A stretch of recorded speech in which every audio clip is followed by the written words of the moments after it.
और अब डीएनए के अंत में आपके लिए काम की बात। कहते हैं अच्छे काम के लिए अच्छी नीयत का होना जरूरी है, और अगर आप पूरी निष्ठा से समाज के लिए अपना योगदान देते हैं तो उससे बड़ी संतुष्टि कोई और नहीं हो सकती। डॉक्टर सुभाष चंद्रा हर हफ्ते अपने अनुभव से समाज को जागरूक और प्रेरित करने का काम करते हैं। इस बार डीएससी शो में युवाओं के लिए सीखने के लिए बहुत कुछ है।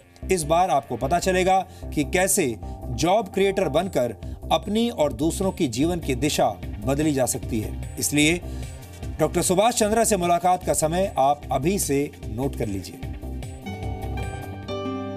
ये शो बहुत पसंद है और बहुत ही इनोवेटिव तरीके से ये कंसीव किया गया है। जो उन्होंने पीपल्स अभियान चलाया है, ये मूवमेंट चलाया है, इसमें कि हम लोग भी शामिल हैं, सब लोग आते हैं, अपना अपना एक्सपीरियंस बताते हैं। तो that is how it become a very special and very valuable show which is called doctor Subhash Chandra show. Doctor Subhash Chandra show शनिवार रात 10 बजे और रविवार सुबह 11 बजे सिर्फ जी न्यूज पर। और अब आखिर में आज के इतिहास पर नजर डालते हैं। सन 1900 में आज ही के दिन भारतीय स्वतंत्रता सेनानी बिरसा मुंडा की रांची की एक जेल में संदिग्ध परिस्थितियों में मौत हो गई थी। ब्रिटिश सरकार ने तब कहा था कि बिरसा मुंडा की मौत कॉलेरा की वजह से हुई है, जबकि असलियत में बिरसा मुंडा के शरीर में कॉलेरा के लक्षण नहीं पाए गए थे। मौत के वक्त बिरसा मुंडा की उम्र लगभग 25 वर्ष थी। उन्होंने वर्ष 1895 में लगान माफी के लिए अंग्रेजों के विरुद्ध मोर्चा खोल दिया था और इसीलिए उन्हें गिरफ्तार करके 2 साल के लिए जेल में डाल दिया गया था और फिर सन 1900 में उन्हें दोबारा गिरफ्तार कर लिया गया। हम आपको यह भी बता दें कि बिरसा मुंडा का चित्र भारतीय संसद के सेंट्रल हॉल में भी लगा हुआ है। लाल बहादुर शास्त्री ने आज ही के दिन वर्ष 1964 में देश के दूसरे प्रधानमंत्री के रूप में शपथ ली थी। प्रधानमंत्री बनने से पहले 1952 में वो देश के तीसरे रेल मंत्री भी बने थे। शास्त्री जी को काशी विद्यापीठ की तरफ से शास्त्री की उपाधि मिली थी, लेकिन बाद में ये उपाधि उनके नाम के साथ ही जुड़ी रही।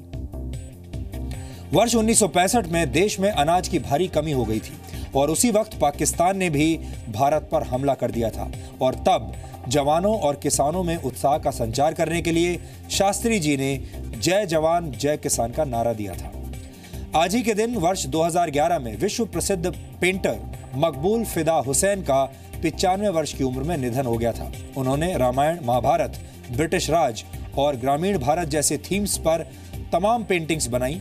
अपने जीवन के आखिरी वर्षों में वो दोहा और लंदन में रहे, क्योंकि अपनी कुछ विवादित पेंटिंग्स के विरोध की वजह से उनके खिलाफ भारत में प्रदर्शन चल रहे थे और उनके खिलाफ कई मुकदमे और FIRs भी दर्ज हो गई थी। MF हुसैन ने फिल्में भी बनाई थीं, जिनमें गजगामिनी और मीनाक्षी प्रमुख हैं।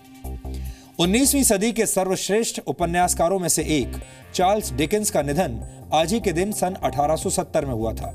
Oliver Twist, a tale of two cities और डेविड कॉपरफील्ड जैसी मशहूर उपन्यास लिखने वाले चार्ल्स डिकेंस ने कोई औपचारिक शिक्षा नहीं ली थी। चार्ल्स डिकेंस 20 वर्षों तक एक साप्ताहिक अखबार के एडिटर भी रहे थे। तो डीएनए में आज इतना ही। अब आपसे हमारी मुलाकात होगी कल रात 9 बजे। कल हम आपको दुनिया की सबसे खतरनाक जगह सीरिया से एक एक्शन पैक्ड डॉक्यूमेंट्री दिखाएंगे। तब तक आप खुश रहिए, सुरक्षित रहिए और अपनी सेहत का ख्याल रखिए। नमस्कार।